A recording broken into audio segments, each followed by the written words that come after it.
जब इश्क में घुल जाता है साजिशों का रंग और वो कर जाता है जुनून और पागलपन की सारी हदें पार, वो इश्क बन जाता है सन की इश्क।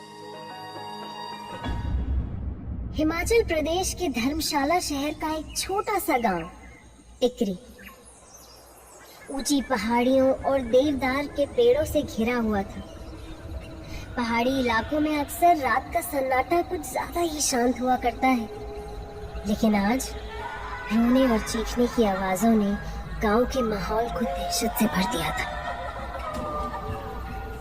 गांव के बीचों बीच कुछ लोग भूत जागर की रस्म के द्वारा मरे हुए लोगों की आत्माओं का आह्वान कर रहे थे।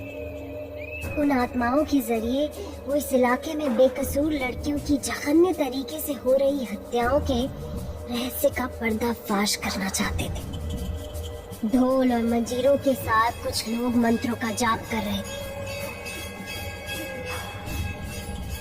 और एक लड़की जिसके शरीर में मृत आत्मा आने वाली थी, उसे बड़े ही विचित्र तरीके से तैयार किया गया था।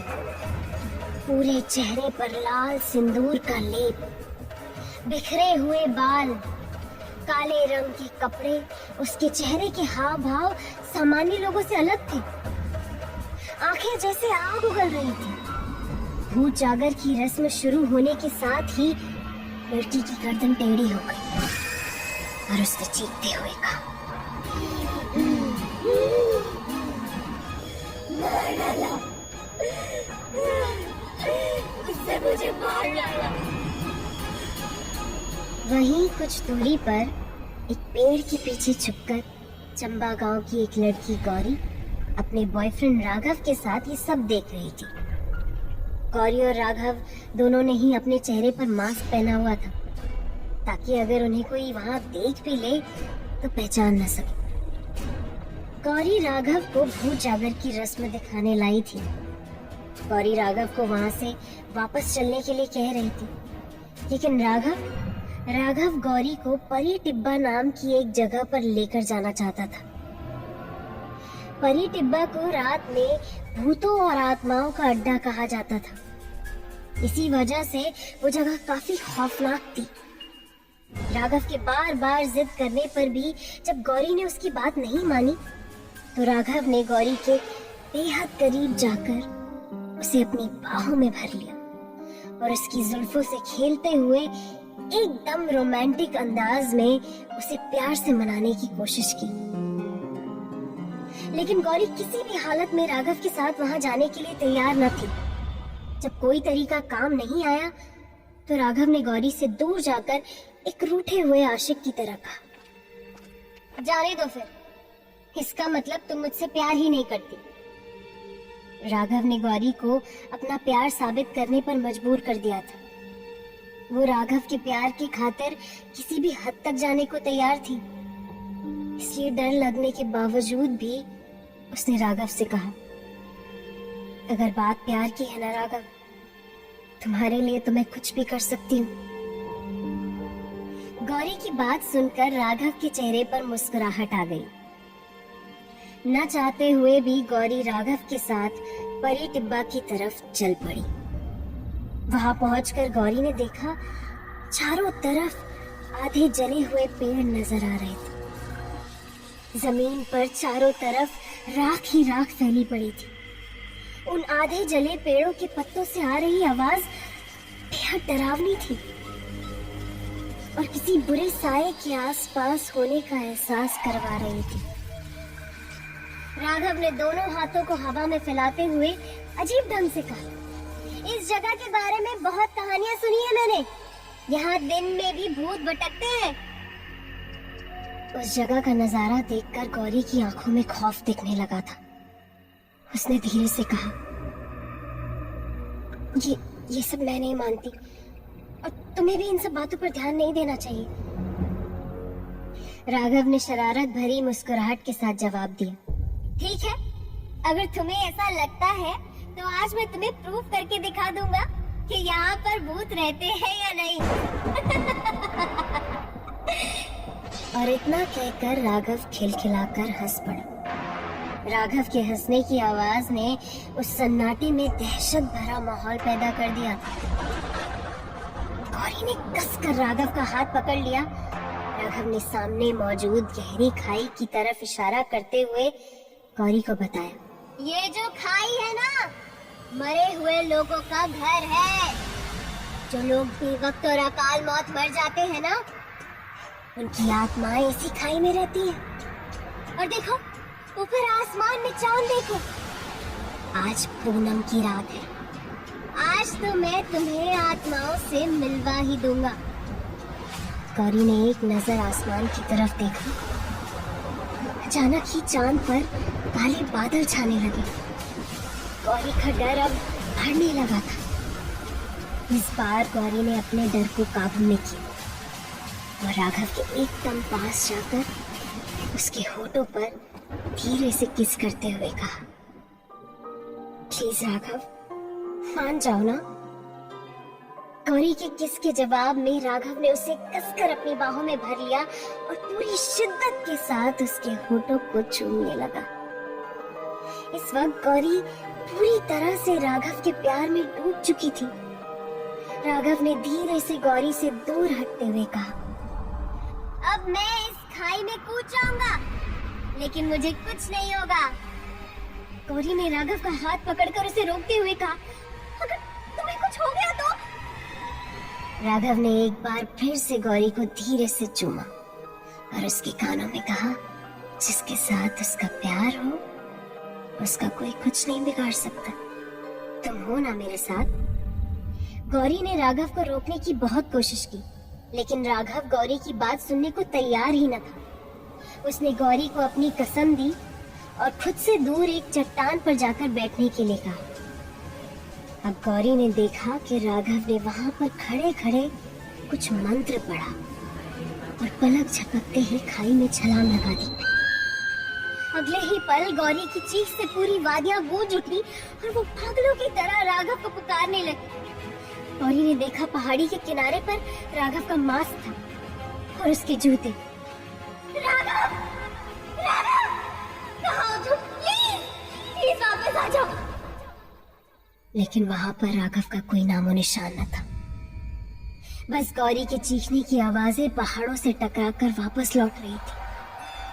तभी अचानक किसी ने पीछे से गौरी के कंधे पर हाथ रखा। गौरी डर की वजह से बेहोश होने ही वाली थी कि अचानक से राघव की आवाज उसके कानों में सुनाई पड़ी, डरो मत, मैं यही हूँ। गौरी की आंखों से आंसू लगातार बह रहे थे। उसने कसकर राघव को गले लगा लिया। राघव ने गौरी के आंसुओं को पोंछा और फिर उसे चुप कराते हुए उसे बताया कि जब राघव ने खाई में छलांग लगाई थी तो अपनी कमर पर रस्सी बांधी थी और गौरी इस सब को देख नहीं पाए, इसलिए उसे दूर चट्टान पर जाकर बैठने के लिए कहा था। राघव की बात सुनकर गौरी थोड़ा नॉर्मल हो गई। ये देखकर राघव ने शरारत के साथ अब गौरी को भी खुद की तरह खाई में छलांग लगाने के लिए कहा, लेकिन गौरी इस बात के लिए तैयार नहीं थी। राघव ने जबरदस्ती अपने हाथ में पकड़ी रस्सी को गौरी की कमर के चारों तरफ लपेट दिया और प्यार से पूछा, तुम अपने राघव के लिए इतना भी नहीं कर सकती? गौरी राघव से इतना प्यार करती थी कि उसके लिए अपनी जान भी दे सकती थी। इसलिए रस्सी को कमर में बांधकर गौरी ने खाई में छलांग लगा दी। तभी नीचे गिरते हुए गौरी को महसूस हुआ कि उसकी कमर की रस्सी टूट चुकी थी और वो गहरी खाई में गिर रही थी। गौरी ने चीख कर राघव को पुकारा, राघव! राघव! राघव! खाई की ढलान पर गिरते गिरते गौरी घायल हो चुकी थी। उसके शरीर पर लगी चोटों से जगह जगह से खून रिस रहा था। वो अब धीमी आवाज में राघव को पुकार रही थी। ठीक उसी वक्त गौरी ने जंगल के बीचों बीच किसी के कदमों की आहट सुनी। गौरी ने जैसे ही उस शख्स के जूतों की तरफ देखा, उसकी सांसें वापस लौटने लगी थी। वो राघव ही था, लेकिन बड़े ही अजीब ढंग से अपनी गर्दन को टेढ़ा करते हुए राघव ने गौरी के करीब बैठते हुए कहा, गौरी मेरी जान, ये क्या हुआ? तुम्हारा ये खूबसूरत जिस्म देखो तो, कितना खून बह रहा है। और ये तुम्हारा चेहरा, कितनी खरोंचें लग गई हैं इस पर। और ये तुम्हारी सुंदर रेशमी बाल किस कदर उलझ गए हैं। गौरी लाओ, मैं ये सब ठीक कर देता हूँ। गौरी ने कांपती हुई आवाज में कहा, राघव प्लीज प्लीज मुझे बचा लो। लेकिन राघव तो जैसे गौरी की बात सुन ही नहीं रहा था। उसने अपनी जेब से एक धारदार उस्तरा निकाला और बड़ी बेरहमी से गौरी के बालों को छीलना शुरू कर दिया। गौरी दर्द से तड़पने लगी, क्योंकि राघव जानवरों की तरह उसके सर पर उस्तरा चला रहा था, जिसकी वजह से गौरी के सिर से खून बहने लगा था। राघव के चेहरे और आवाज में हैवानियत उतर आई थी। मेरी जान, तुम लड़कियां ना प्यार के काबिल ही नहीं होती। बेवफाई तो तुम्हारी रगों में खून बनकर दौड़ती है। जो मैं तुम्हारे साथ कर रहा हूँ ना, उसे बेवफाई का इनाम समझ लो। इतना कहकर राघव ने अपनी जेब से काला रंग निकालकर गौरी के चेहरे पर रगड़ना शुरू कर दिया। दर्द से तड़प रही गौरी ने रोते हुए कहा, छोड़ दो मुझे, प्लीज प्लीज मत करो मेरे साथ ऐसा। राघव ने गौरी के चेहरे पर ताबड़तोड़ वार करना शुरू कर दिया था। राघव की सफेद शर्ट अब खून के छींटों से रंगीन हो गई थी।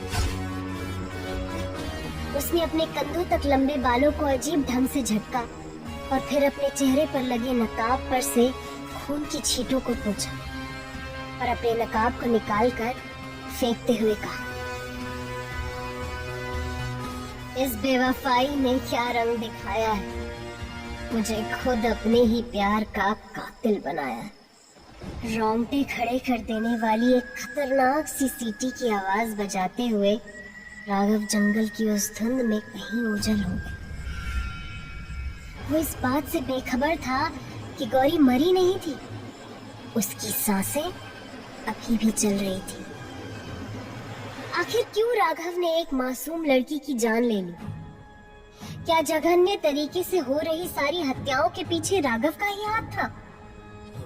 क्यों जल रही है राघव के दिल में बेवफाई की आग? क्या राघव का इंतकाम ले जाएगा उसे सलाखों के पीछे? जानने के लिए सुनते रहिए इश्क की दीवानगी, बेवफाई के दर्द और फितूरी सनक में डूबी ये कहानी, सन की इश्क। जब इश्क में घुल जाता है साजिशों का रंग और वो कर जाता है जुनून और पागलपन की सारी हदें पार, वो इश्क बन जाता है सन की इश्क। धर्मशाला के पास टिकरी नाम के गांव में लड़कियों की हो रही लगातार हत्याओं को रोकने के लिए भूत जागर की रस्म चल रही थी। गांव की गौरी नाम की लड़की अपने बॉयफ्रेंड राघव के साथ भूत जागर को छुप कर देखती है। राघव गौरी को परी टिब्बा नाम की जगह चलने के लिए कहता है और परी टिब्बा जाने के बाद राघव बड़ी ही चालाकी और क्रूरता के साथ गौरी को मारने की कोशिश करता है। अब आगे गांव के आसपास इतनी क्रूरता के साथ हो रही जवान लड़कियों की हत्याओं ने वहां के बाशिंदों को दहशत से भर दिया था। इस तरह से लड़कियों के गायब हो जाने की खबरें पूरे इलाके में आग की तरह फैल रही थी। लोग खामोश थे, लेकिन अनहोनी की आशंका और खौफ ने लोगों के दिलों में भयावह शोर मचाया हुआ था। एक और लड़की के रहस्यमय तरीके से गायब हो जाने की खबर ने धर्मशाला पुलिस स्टेशन की यंग इंस्पेक्टर शिवानी राणा को सतर्क कर दिया था। इंस्पेक्टर शिवानी राणा सुडौल कदकाठी और साधारण लेकिन आकर्षक नए नक्श वाली लड़की थी, जिसके चेहरे पर अपराध करने वालों के खिलाफ नफरत साफ नजर आती थी। साथ ही उसकी गहरी और संजीदगी से भरी आंखों में एक जुनून था। लगता था जैसे शिवानी अपने किसी पुराने दर्द का बदला लेने के लिए किसी को तलाश कर रही थी। बड़ी ही गंभीरता के साथ सोचते हुए शिवानी ने अपने पास खड़े कांस्टेबल विनोद रावत से कहा, समझ नहीं आ रहा रावत, ये क्या हो रहा है? हर दिन एक नई लड़की अजीब ढंग से गायब हो जाती है। मुझे अभी इसी लड़की के परिवार वालों से मिलना है। कांस्टेबल रावत ने इंस्पेक्टर शिवानी को जवाब दिया, जी मैडम, लड़की की माँ यही है, कल रात से परेशान है, कह रही थी कि अपनी बेटी की खबर आने के बाद ही घर जाएगी। शिवानी राणा ने रावत से उस गुमशुदा लड़की की माँ को बुलाकर लाने के लिए कहा और कुछ ही देर के बाद कांस्टेबल रावत एक लगभग 55 साल की औरत के साथ अंदर आया। उस औरत ने शिवानी को देखते ही गिड़गिड़ाते हुए कहा, मेरे बच्चे को ढूंढ लो मैडम जी। देखो ना, कल शाम को पार्टी में जाने की बात कह कर गई थी, लेकिन अभी तक घर नहीं लौटी। एक माँ को अपनी बेटी के लिए इस तरह तड़पते देख शिवानी इमोशनल हो गई। उसने लड़की की माँ से कहा कि पुलिस की एक टीम आसपास के इलाके में उसकी तलाश कर रही है और कोई खबर मिलते ही वो उसे बता देंगे। शिवानी ने उस औरत का हाथ थामकर दिलासा देते हुए कहा, पार्टी वाली बात आपको मुझे पहले ही बता देनी चाहिए थी।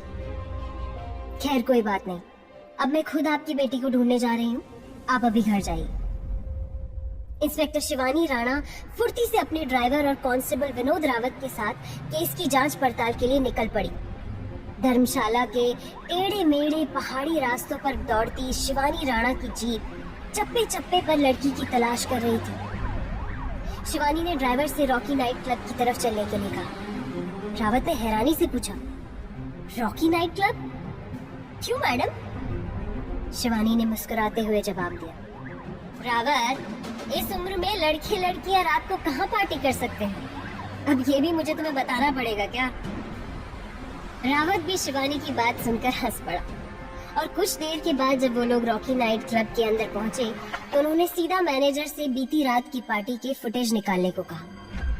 लगभग 15 मिनट के बाद ही सीसीटीवी कैमरे की फुटेज शिवानी की आंखों के सामने थी। वो बेहद बारीकी के साथ एक एक शख्स का चेहरा देख रही थी। तभी उसकी नजर क्लब के अंदर आती उस लड़की पर पड़ी। शिवानी ने स्क्रीन पर नजरें गड़ाए हुए रावत से कहा था ना मैंने, लड़की यहीं आई होगी, यहाँ से जरूर हमें कोई ना कोई सुराग मिल जाएगा। कुछ तो होगा रावत, ध्यान से देखो। कुछ सेकंड के बाद अचानक से रावत ने चौंकते हुए कहा, मैडम ये देखिए, लड़की किसी लड़के से बात कर रही है, लेकिन इसका चेहरा साफ नहीं दिख रहा। जरूर इसका बॉयफ्रेंड होगा मैडम। शिवानी ने स्क्रीन को वहीं पॉज करके उस लड़के के चेहरे को जूम किया और उस चेहरे को देखते ही शिवानी के हाथों की उंगलियां कांप गईं। निगाहें उस चेहरे पर कुछ ऐसे जम गईं जैसे एक पल के लिए वक्त वहीं ठहर गया हो। शिवानी के चेहरे की कठोरता पिघलती हुई सी लगने लगी थी। वो खामोश थी, लेकिन चेहरे के हाव भाव किसी पुराने किस्से के याद आ जाने की कहानी कह रहे थे। उसके होठों ने धीरे से बुदबुदाया, कार्तिक, इस लड़की के साथ? तो क्या इसने? नहीं, ये गिरा हुआ इंसान तो है, लेकिन क्या इस हद तक जा सकता है? शिवानी को इस तरह खोया हुआ देख रावत ने उससे एक सवाल किया कि क्या वो इस लड़के को पहचानती है। शिवानी ने रावत के सवाल को अनसुना कर दिया और उस सीसीटीवी फुटेज के आधार पर तहकीकात के आगे बढ़ने का ऑर्डर देते हुए रावत को पुलिस स्टेशन लौट जाने के लिए कहा। शिवानी पास के ही एक कैफे में जाकर पुरानी यादों में गुम हो गई। आज बरसों के बाद सीसीटीवी फुटेज में कार्तिक का चेहरा सामने आ जाने से शिवानी अपसेट हो गई थी। उसका दिल ये मानने को तैयार ही न था कि एक लड़की के गायब हो जाने या इस इलाके में हो रही हत्याओं के पीछे कार्तिक का हाथ हो सकता था? जिस लड़के को शिवानी ने सीसीटीवी फुटेज में देखा था वो हूबहू कार्तिक के जैसा था, लेकिन फुटेज धुंधला होने के कारण शिवानी को शक भी हुआ कि क्या वो वाकई कार्तिक है या फिर कोई और। कार्तिक का मुस्कुराता हुआ चेहरा शिवानी की आंखों के सामने घूमने लगा। कॉलेज का सबसे हैंडसम लड़का था वो, और पैसे वाला भी। लड़कियां अपनी जान हथेली पर लेकर घूमती थी उसके लिए। उसकी 5 फुट 10 इंच की हाइट, हल्का गेहुआ रंग, कंधे तक लंबे बाल और नशीली आंखें किसी भी लड़की का दिल चुराने के लिए काफी थी। ये सोचकर शिवानी हैरान थी कि इतने सालों बाद कार्तिक इस शहर में क्या कर रहा था। ये केस अब शिवानी के लिए जितना पेचीदा था उतना ही दिलचस्प भी बन गया था। और वहीं अपनी जिंदगी से दूर भागता कार्तिक धर्मशाला की घुमावदार सड़कों पर अपनी लाल रंग की कार लेकर फुल स्पीड में चला जा रहा था। कार में बजता तेज म्यूजिक कार की रफ्तार से कदम मिला रहा था। कार्तिक ने एक नजर वादियों पर डाली और खुद से कहा, इस शहर में शायद मुझे सुकून मिल जाए। है तलाश जिसकी, क्या पता मोहब्बत में वो जुनून मिल जाए। ठीक उसी वक्त कार्तिक ने सामने से स्कूटी पर आती लावण्या को देखा। उसे देखते ही कार्तिक भूल गया कि इस वक्त वो कार ड्राइव कर रहा था। लावण्या का हवा में लहराता गुलाबी दुपट्टा और हाथों में खनखनाती चूड़ियां उसकी खूबसूरती को और बढ़ा रही थी। उसके लंबे रेशमी बाल उड़कर उसके चेहरे पर आ रहे थे। कार्तिक लावण्या को देख रहा था, इसलिए उसका ध्यान सामने रोड से हटा और इसी बीच अचानक से एक लड़का कार्तिक की कार के सामने आ गया। कार्तिक ब्रेक लगाता, लेकिन उससे पहले ही उस लड़के को बचाने के लिए लावण्या ने अचानक से स्कूटी को रोका और तेजी से उस लड़के को एक तरफ धक्का देकर कार्तिक की कार से बचा लिया। लेकिन सड़क पर गिर जाने की वजह से उसके माथे पर चोट लग गई थी। कार्तिक ने झटके से कार रोकी और नीचे उतरकर लावण्या की तरफ देखा। वो अब भी जमीन पर गिरे लड़के को सहारा देकर उठा रही थी और उसके कपड़े पर लगी मिट्टी को साफ कर रही थी। कार्तिक ने लावण्या से पूछा, तुम ठीक हो ना? तब तक वो लड़का लावण्या का हाथ थामकर उठकर खड़ा हो गया और अपने कंधे तक लंबे बालों को झटकते हुए उसने अपनी लाल लाल आंखों से कार्तिक को घूर कर देखा। लावण्या ने देखा लड़के के सर से खून बह रहा था, लेकिन इस बात से बेखबर वो लगातार लावण्या की तरफ देखकर मुस्कुरा रहा था। लावण्या दौड़कर कार्तिक की कार से फर्स्ट एड बॉक्स निकाल कर लाई और उस लड़के के माथे से बहते हुए खून को साफ करते हुए लावण्या ने चिंता भरी आवाज में पूछा, आपको बहुत दर्द हो रहा होगा ना? लड़के ने बेहद अजीबोगरीब अंदाज में लावण्या के चेहरे की तरफ देखकर मुस्कुराते हुए कहा, मुझे इस तरह का दर्द तकलीफ नहीं, सुकून देता है। अच्छा लग रहा है, बहुत अच्छा। कौन था वो लड़का और क्या थी वजह उसके अजीब बिहेवियर की? कार्तिक लावण्या को देखकर क्यों चौंक गया? क्या इंस्पेक्टर शिवानी राणा लड़कियों के मर्डर रोक पाएगी? और क्या था शिवानी और कार्तिक का पुराना कनेक्शन? जानने के लिए सुनते रहिए इश्क की दीवानगी, बेवफाई के दर्द और फितूरी सनक में डूबी ये कहानी, सन की इश्क। जब इश्क में घुल जाता है साजिशों का रंग और वो कर जाता है जुनून और पागलपन की सारी हदें पार, वो इश्क बन जाता है सन की इश्क। टिकरी गांव की लड़की के गायब हो जाने की खबर सुनकर इंस्पेक्टर शिवानी राणा केस की इन्वेस्टिगेशन करते हुए रॉकी नाइट क्लब पहुंच दिए। जहां सीसीटीवी फुटेज में उसे वो लड़की कार्तिक से बात करते हुए दिखती है। वहीं दूसरी ओर रिजॉर्ट की तरफ जाते वक्त कार्तिक की कार लावण्या की स्कूटी से टकरा जाती है और उसी वक्त वहां पर राघव भी आ जाता है। अब सुनिए आगे। लड़के के माथे से खून साफ करके लावण्या ने उस पर बैंडेड लगा दिया और कार्तिक की तरफ गुस्से में देखकर चिल्लाते हुए कहा, दिखाई नहीं देता क्या कि पहाड़ी रास्ता है, कोई रेस का मैदान नहीं, और इसे अभी कुछ हो जाता तो देखो कितना खून बह रहा है उसे। कार्तिक ने राघव की तरफ देखा और बड़ी ही लापरवाही के साथ धीरे से कहा, सॉरी ब्रो, गलती से हो गया।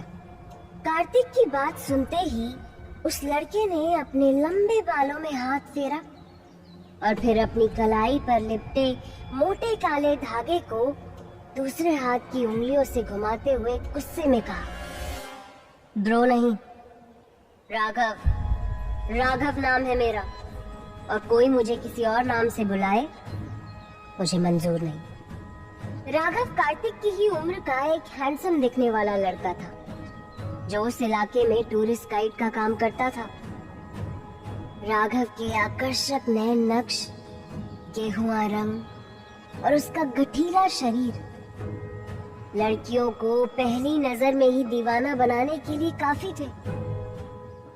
कार्तिक की लापरवाही देखकर लावण्या ने उसे डांटते हुए कहा, सॉरी से क्या होता है, तुम्हारी वजह से किसी का खून बहा है और बस सॉरी। इतनी आसानी से तो नहीं जाने दूंगी तुम्हें मैं, चलो अभी पुलिस स्टेशन चलो। लावण्या की बातों में अपने लिए इतनी फिक्र देखकर राघव लावण्या के चेहरे को बड़े ही ध्यान से देख रहा था। उसकी आंखों में लावण्या के लिए दीवानगी नजर आ रही थी। वो जिस तरह से कार्तिक को डांट रही थी, राघव की नजरें उसके चेहरे पर जम गई थी। लावण्या के गुलाबी होंठ जो गुस्से में बड़बड़ाते हुए बेहद खूबसूरत लग रहे थे, गुलाबी दुपट्टा जो उसकी नाजुक गर्दन के चारों तरफ लिपटा हुआ था, हवा के झोंके से बार बार उड़कर उसके चेहरे को छू रहा था। हाथों में पहनी हुई रेशमी चूड़ियां हवाओं के साथ मिलकर खनक रही थी। राघव लावण्या को देखकर मुस्कुराते हुए अपनी कलाई के काले धागे को घुमा रहा था। अगले ही पल उसने अपने बालों को पीछे झटका और लावण्या के बेहद करीब आकर शर्माते हुए कहा, मेरी जान बचाने के लिए शुक्रिया। एक पल के लिए राघव को अपने इतने करीब देखकर लावण्या 2 कदम पीछे हट गई। राघव बड़ी गहराई से उसकी आंखों में देख रहा था। ऐसा लग रहा था जैसे वो उस खूबसूरत चेहरे में खो गया हो। लावण्या ने एक बार फिर राघव से चिंता जताते हुए कहा, आप घर जाइए, आपको आराम की सख्त जरूरत है और इस कार वाले को तो मैं सबक सिखाती हूँ। राघव कार्तिक की तरफ घूर घूर कर देखने लगा। कार्तिक जो इस वक्त बड़ी ही लापरवाही से अपनी कार में चल रहे तेज म्यूजिक पर अपनी उंगलियां नचा रहा था। लावण्या ने उसे ऑर्डर देते हुए कहा, कार स्टार्ट करो, तुम कार स्टार्ट करो, हम अभी पुलिस स्टेशन जाएंगे। कार्तिक ने अपनी नशीली आंखों से लावण्या की तरफ देखा और फिर बड़ी ही अदा के साथ अपनी कार का दरवाजा खोलकर मुस्कुराते हुए कहा, जैसी आपकी मर्जी, लेकिन आपकी इंफॉर्मेशन के लिए मैं बता देता हूँ कि मुझे किसी से डर नहीं लगता, पुलिस से भी नहीं। लावण्या कार्तिक की कार में जाकर बैठ गई। उन दोनों को साथ कार में जाते हुए देख राघव बड़ी ही बेचैनी से अपने हाथों को अपने लंबे बालों में घुमा रहा था। उसकी आंखों में गुस्सा नजर आने लगा था। उसने धीरे से अपने आप से कहा, बेवफाई अगर लड़कियों की फितरत है तो उसकी सजा देना राघव की आदत है, लेकिन तुम ना ना ना ना ना, तुम नहीं, तुम कुछ अलग लगती हो। राघव मुस्कुराया और फिर हमेशा की तरह सीटी बजाते हुए वहां से चला गया। कुछ कदम आगे जाते ही उसने लावण्या की लगाई बैंडेड को माथे से हटाया और अपने नाखून से चोट को खुरचते हुए उस बैंडेड को चूम लिया। फिर धीरे से बुदबुदाया, मुझे इस तरह का दर्द तकलीफ नहीं, सुकून देता है, सुकून। उधर कार्तिक ने अपनी कार में बैठी लावण्या से पूछा, अब जब तुमने डिसाइड कर ही लिया है कि तुम मुझे पुलिस स्टेशन ले जाकर ही छोड़ोगी, तो रास्ता भी बता दो। लावण्या ने आगे लेफ्ट टर्न की तरफ इशारा किया और कार्तिक को कार उसी तरफ ले जाने के लिए कहा। लगभग 1 किलोमीटर के बाद सड़क किनारे एक कैफे को देखकर लावण्या ने कार्तिक को कार रोकने के लिए कहा। कार्तिक ने हैरान होते उसकी तरफ देखा और पूछा, जहाँ तक मुझे नजर आ रहा है ये पुलिस स्टेशन तो नहीं है। ओह, कहीं मुझे देखकर तुम्हारा इरादा तो नहीं बदल गया? लावण्या ने कार्तिक की बात का कोई जवाब नहीं दिया और उसे बाहर आने का इशारा करते हुए खुद कैफे के अंदर चली गई।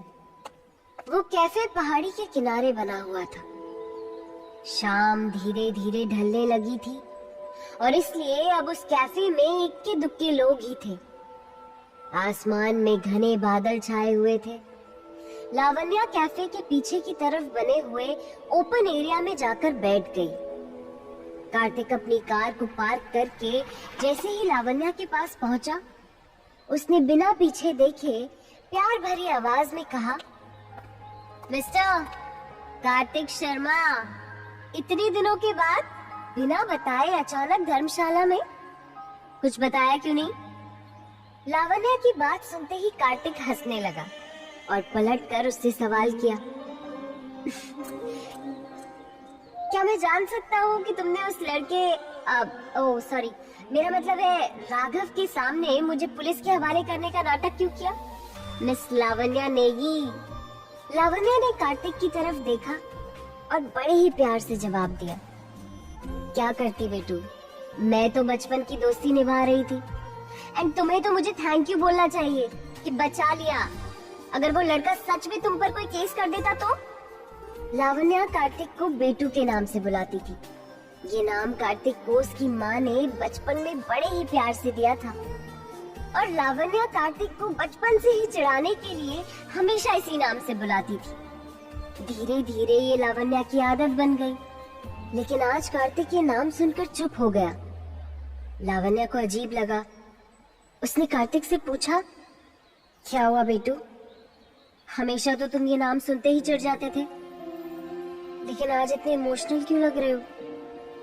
सब ठीक है ना? कार्तिक लावण्या के बगल वाली चेयर पर जाकर बैठ गया और सामने पहाड़ियों के पीछे धीरे धीरे डूब रहे सूरज की तरफ देखते हुए फीकी सी मुस्कुराहट के साथ उसके सवाल का जवाब दिया, यस मिस नेगी, सब ठीक है और अब तुम इस नाम से मुझे बुला सकती हो। बाय द वे, तो क्या है ना, इस नाम से बुलाने वाला दुनिया में और कोई है ही नहीं। तुम बुलाओगी तो अच्छा लगेगा। लावण्या ने परेशान होकर पूछा, मैं कुछ समझी नहीं। आंटी, मेरा मतलब तुम्हारी मॉम। कार्तिक ने लावण्या को बताया कि उसकी मॉम अब इस दुनिया में नहीं रही। लंबे वक्त तक कैंसर से जूझने के बाद कुछ दिनों पहले ही उनकी मौत हो गई और इसलिए अब कार्तिक का इस दुनिया में कोई नहीं बचा था। उसी अकेलेपन से दूर भागता हुआ वो धर्मशाला अपने पापा के रिजॉर्ट के बिजनेस को संभालने आया था। ये वही रिजॉर्ट था जिसमें लावण्या के पापा मैनेजर का काम करते थे और कार्तिक बचपन से ही वहां आता जाता था। तभी से उन दोनों की दोस्ती हो गई थी।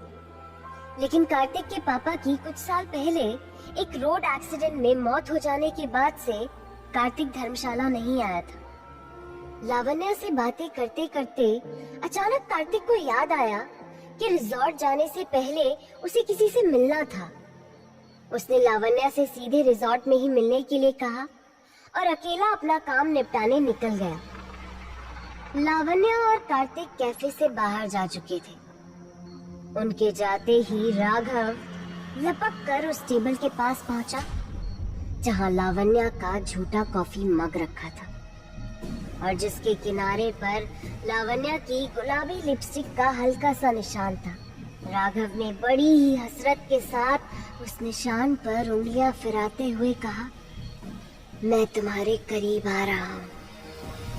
बहुत जल्द हमारा रिश्ता रूहानी हो जाएगा। इतना कहकर राघव कैफे से बाहर आया और पैदल जा रही लावण्या के पीछे पीछे चल दिया। कुछ देर के बाद लावण्या को इस बात का एहसास हुआ जैसे कोई उसका पीछा कर रहा था। उसने पलटकर देखा, लेकिन वहां कोई नहीं था। सुनसान रास्ता होने की वजह से लावण्या को घबराहट होने लगी थी। वो जल्दी से जल्दी वहां से निकलना चाहती थी। अंधेरी रात में कुत्तों के भौंकने की आवाजें उस गहरे सन्नाटे को चीर रही थी।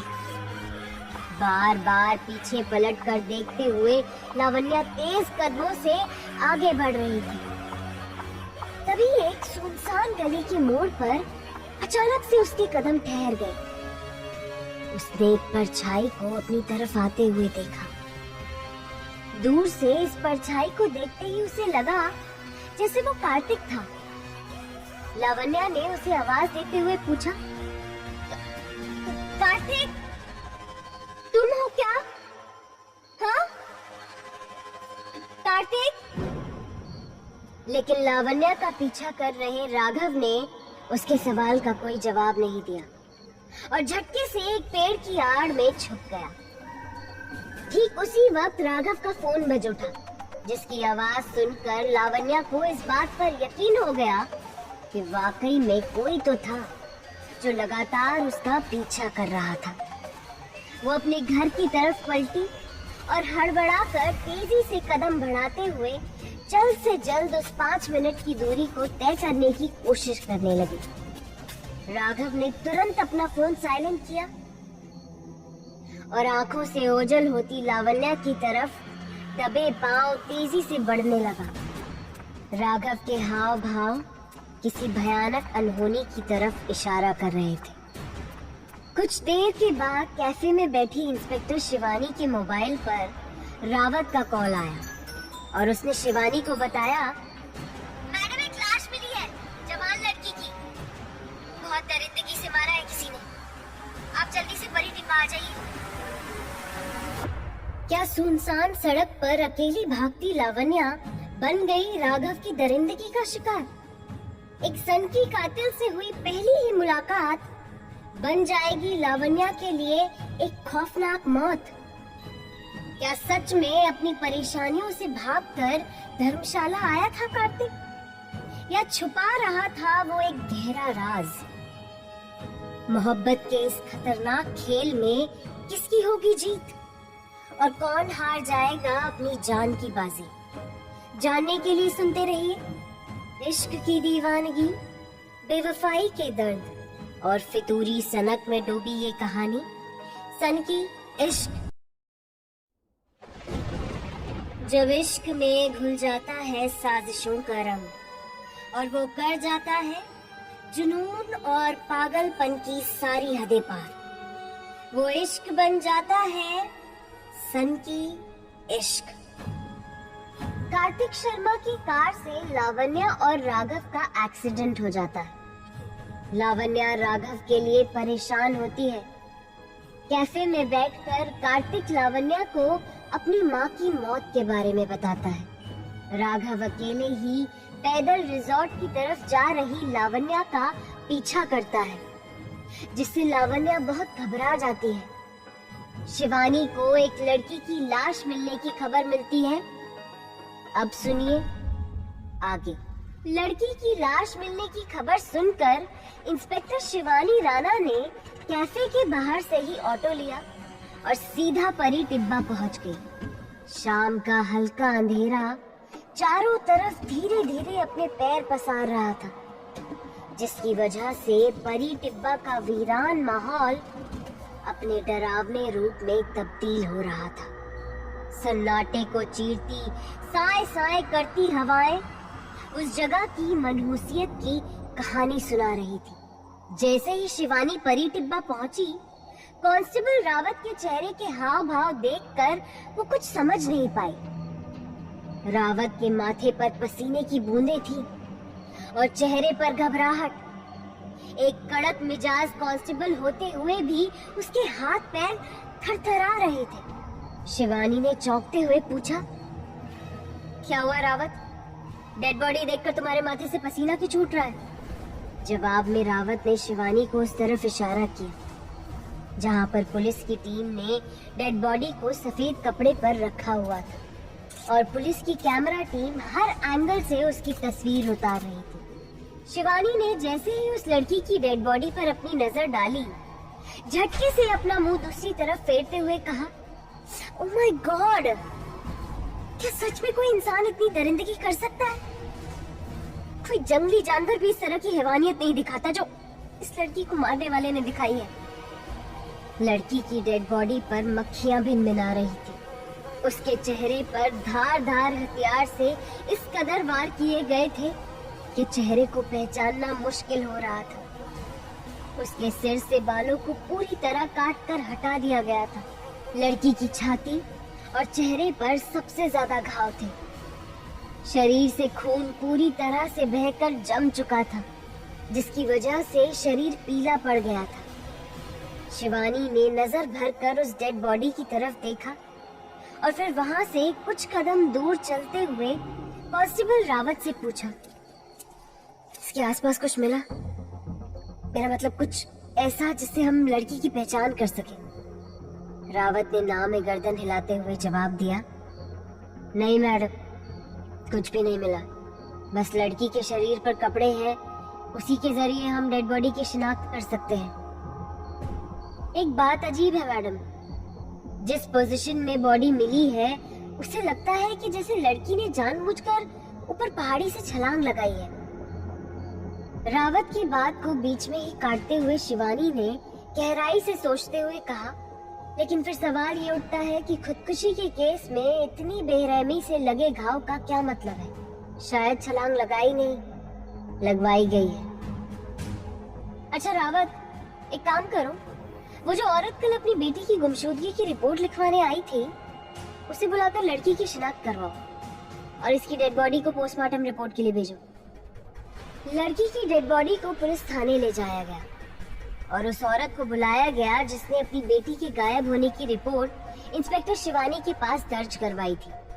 लेकिन शिवानी यह जानकर हैरान रह गई कि ये उस औरत की बेटी नहीं थी और अब शिवानी के सामने एक नया सवाल आकर खड़ा हो गया। अगर ये लड़की उस औरत की बेटी नहीं थी तो फिर कौन थी? लेकिन जल्द ही शिवानी को अपने इस सवाल का जवाब भी मिल गया जब रावत ने उसे बताया कि धर्मशाला से सटे हुए एक छोटे से गांव टिकरी की गौरी नाम की एक लड़की पिछले 2 दिनों से लापता थी और उसके माँ बाप का कहना था कि गौरी 2 दिन पहले किसी लड़के के साथ भाग गई थी। शिवानी ने रावत से गौरी के परिवार के किसी भी सदस्य को बुलाने के लिए कहा और साथ ही पोस्टमार्टम रिपोर्ट का इंतजार करने लगी। लेकिन उस वक्त भी कहीं ना कहीं शिवानी के दिमाग में एक ख्याल बार बार आ रहा था और वो ख्याल था वो सीसीटीवी फुटेज जिसमें उस लापता लड़की को शायद कार्तिक के साथ देखा था। उधर डरी और घबराई हुई लावण्या जैसे ही रिजॉर्ट पहुंची, सामने खड़े कार्तिक को देखकर वो सीधा जाकर उसके गले लग गई।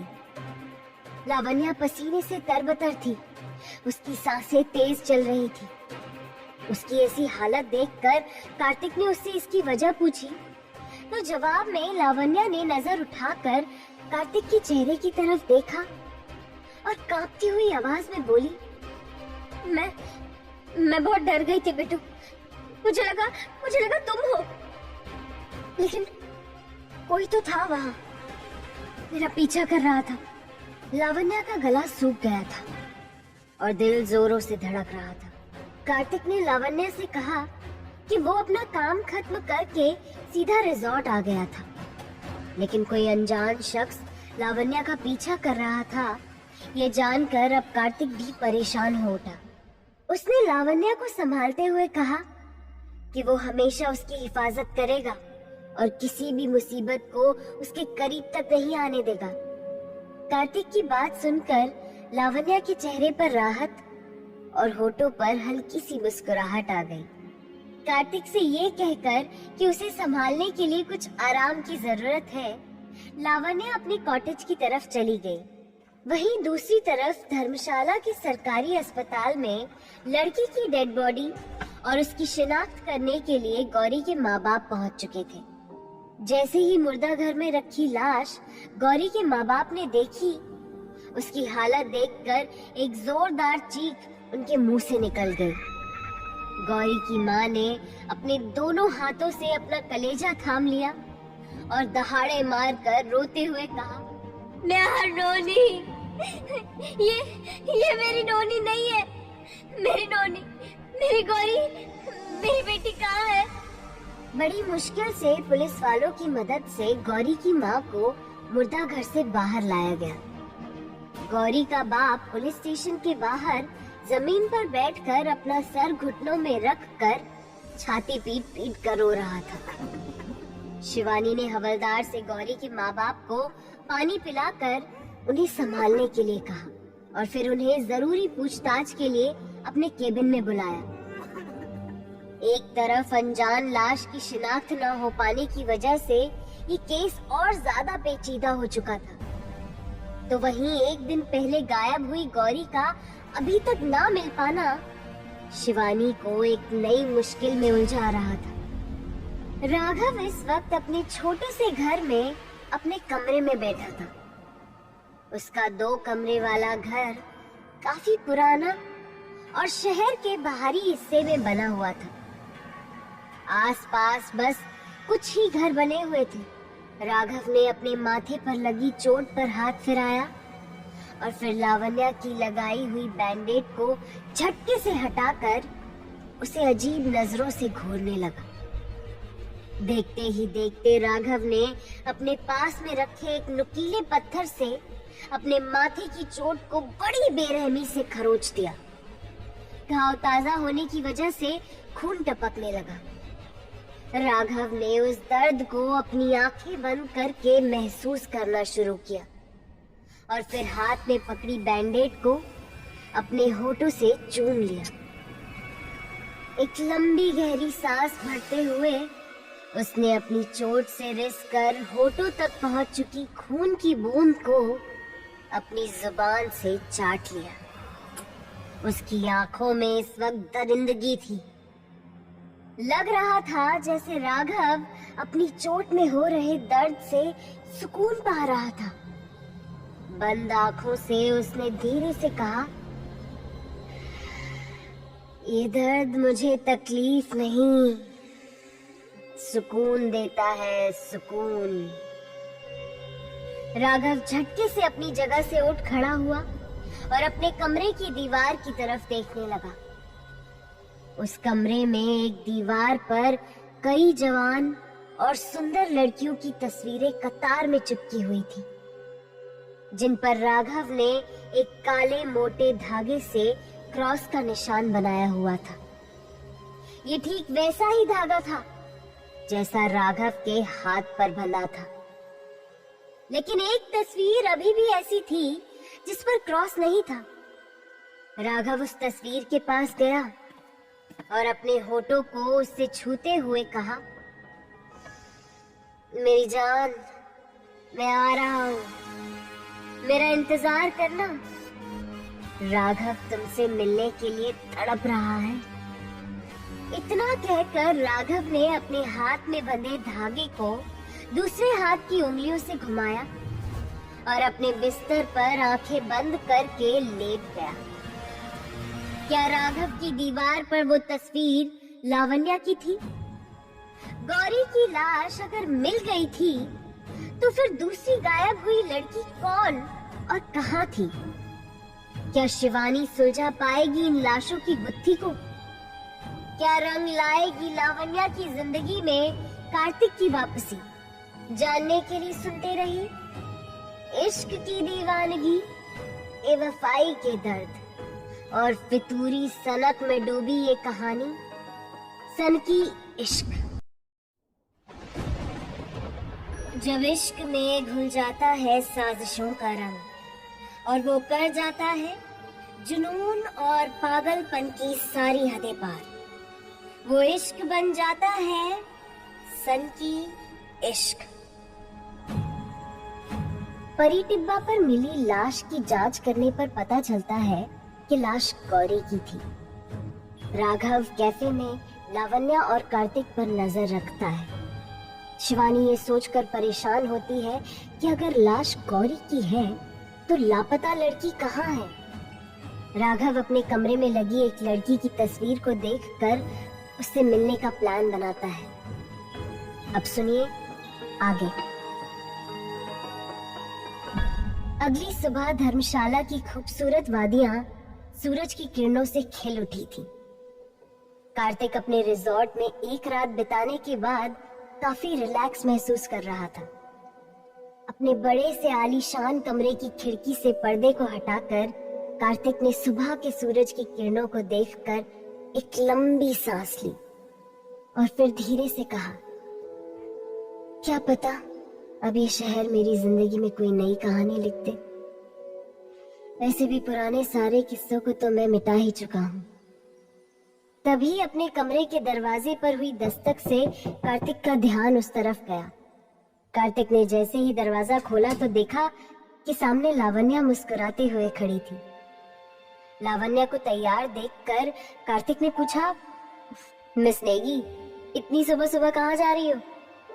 अपने हाथ में पकड़ी हुई चाय और नाश्ते की ट्रे को लावण्या ने कार्तिक के बेड के पास टेबल पर रखा और उसके कंधे पर जोर से मारते हुए कहा, बेटू 9 बज चुके हैं, तुम्हारे लिए होगी सुबह, लेकिन मेरा तो कोई बड़ी बेसब्री से इंतजार कर रहा है। कार्तिक ने खिड़की के बाहर देखा और हंसते हुए लावण्या से पूछा, तुम्हारा इंतजार? चलो अच्छा हुआ तुम्हें कोई मिल गया, वरना मैं तो यही सोचकर घबरा रहा था कि तुम मेरी जान खाती रहोगी। लावण्या कार्तिक के सामने आकर खड़ी हो गई और अपने दोनों हाथ अपनी कमर पर रखकर नाराज होने का नाटक करते हुए उसने बड़ी मासूमियत से कहा, ज्यादा खुश होने की जरूरत नहीं है बेटू, मेरा इंतजार छोटे छोटे बच्चे कर रहे हैं, और वो भी लड़कियां। आसपास के गांव की छोटी छोटी लड़कियां आती हैं जिन्हें पढ़ाने जाती हूँ, तो तुम ना अपने दिमाग के घोड़े ज्यादा मत दौड़ाओ। कार्तिक ने एक बार फिर मुस्कुराते हुए लावण्या की तरफ देखा और पूछा, अब ये शौक तुम्हें कब से लग गया? जहाँ तक मैं समझता हूँ तुम्हारा तो पूरा इंटरेस्ट अपने पापा के साथ इस रिजॉर्ट को संभालने में था। कार्तिक का यह सवाल सुनते ही अचानक से लावण्या का मुस्कुराता हुआ चेहरा पीला पड़ गया। उसकी आंखों में हल्की सी नमी उतर आई, जिसे अगले ही पल उसने अपनी नकली सी मुस्कुराहट के पीछे छुपा लिया। कार्तिक को एहसास भी नहीं हुआ कि लावण्या ने अपने दिल के अंदर दबे हुए किसी दर्द को बड़ी खूबसूरती से उसकी नजरों से बचा लिया था। और हंसते हुए लावण्या ने कार्तिक के सवाल का जवाब दिया, बस ऐसे ही कार्तिक, आसपास के गांव है ना, वहाँ बच्चों की पढ़ाई की कुछ ज्यादा अच्छी फैसिलिटी नहीं है, तो मैंने सोचा क्यों ना थोड़ी सी समाज सेवा की जाए। और अभी मुझे देर हो रही है, मैं चलती हूँ। लावण्या के जाने के बाद कार्तिक ने थोड़ी बेचैनी के साथ कुछ नंबर्स पर कॉल किया। शायद उसे किसी चीज की सख्त जरूरत थी जिसे वो ढूंढ रहा था। और वहीं दूसरी तरफ इंस्पेक्टर शिवानी राणा की नजरें गौरी की पोस्टमार्टम रिपोर्ट में कुछ ऐसा ढूंढने में लगी हुई थी जिसके आधार पर वह हत्यारे तक पहुंच सके। बड़ी ही बारीकी से रिपोर्ट पढ़ने के बाद एक बार फिर शिवानी ने सरसरी निगाह उस रिपोर्ट पर डाली और पास ही खड़े कांस्टेबल रावत से कहा, 2 बार पढ़ चुकी हूँ इस रिपोर्ट को रावत, इसमें ऐसा कुछ नहीं मिला है जिसके जरिए हम इस केस की तहकीकात को आगे बढ़ा सकें। हत्यारे का कोई सबूत नहीं है। रावत ने गहरी लंबी सांस भरकर शिवानी से कहा, लड़की के साथ बलात्कार या किसी तरह का कुछ गलत भी नहीं हुआ है, फिर इतनी दरिंदगी से मारने की वजह क्या हो सकती है मैडम? शिवानी ने अपनी पलकों को बंद करते हुए सोचते हुए कहा। रावत, कभी कभी जिंदगी में कुछ ऐसा होता है जिसकी कोई वजह नहीं होती। कुछ लोग कुछ काम बेवजह भी करते हैं, बस अपनी सनक को पूरा करने के लिए। क्या पता ये मर्डर भी किसी सनक का ही नतीजा हो। जब से शिवानी को कार्तिक के धर्मशाला शहर में होने की आशंका हुई थी, तब से रह रह कर कार्तिक का चेहरा उसकी आंखों के सामने आ जाता था। रावत के जाने के बाद भी शिवानी लगातार कार्तिक के बारे में ही सोच रही थी। अचानक से बीता हुआ लम्हा उसकी आंखों के सामने आ गया। कॉलेज का वो दिन जब शिवानी की कार्तिक से पहली मुलाकात हुई थी। और पहली मुलाकात में कार्तिक ने सबसे पहले शिवानी से उसके बॉयफ्रेंड के बारे में पूछा था। जब शिवानी ने उसे बताया कि उसका कोई बॉयफ्रेंड नहीं था, तो कार्तिक के चेहरे पर एक मुस्कुराहट आ गई थी। उसकी आंखों में एक अजीब सी चमक थी, जिसे शिवानी ने महसूस कर लिया था। शायद कार्तिक के दिल में शिवानी के लिए कुछ था।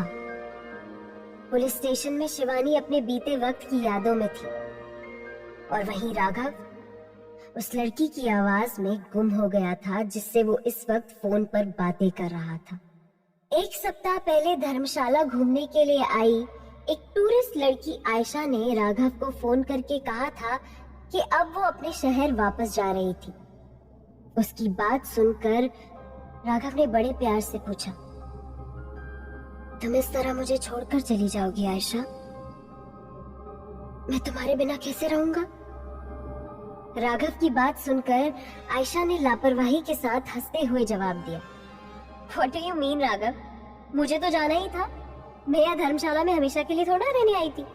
आयशा की बात सुनकर राघव की आंखों में एक अजीब सा जुनून उतर आया। उसने अपने लंबे नाखूनों से अपने गालों पर खरोचते हुए खुद को सामने आईने में देखा और आयशा से पूछा, लेकिन उस रात हमारे बीच जो कुछ भी हुआ उसका क्या मतलब था? तुम तो मुझसे प्यार करती हो ना? राघव की बात सुनकर आयशा एक बार फिर जोर से हंसने लगी और राघव को कहा, प्यार? कम ऑन राघव, हमारे साथ उस दिन जो कुछ भी हुआ वो बस एक मोमेंट था जिसे हम दोनों ने एंजॉय किया।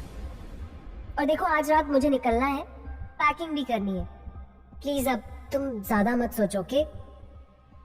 आयशा की बात सुनकर राघव ने अपनी गर्दन को बड़े ही अजीब ढंग से घुमाया और फिर आयशा से कहा कि वह एक आखिरी बार उसे एक खास जगह दिखाना चाहता है, जहां वो सिर्फ खास लोगों को ही लेकर जाता है, वो जो उसके दिल के बेहद करीब होते हैं। राघव के बार बार रिक्वेस्ट करने पर आयशा शाम के वक्त राघव के साथ उस आखिरी जगह जाने के लिए तैयार हो गई। और वहीं लावण्या धर्मशाला के बाहरी हिस्से में स्थित अपने छोटे से स्कूल में पहुंच चुकी थी, जहां आसपास के गांव की छोटी छोटी लड़कियां बड़ी ही बेसब्री से उसका इंतजार कर रही थी। लावण्या के पहुंचते ही सबने एक साथ जोर से कहा, गुड मॉर्निंग टीचर। लावण्या ने मुस्कुराते हुए बच्चों के सर पर हाथ फेरा और फिर लावण्या की क्लास शुरू हो गई।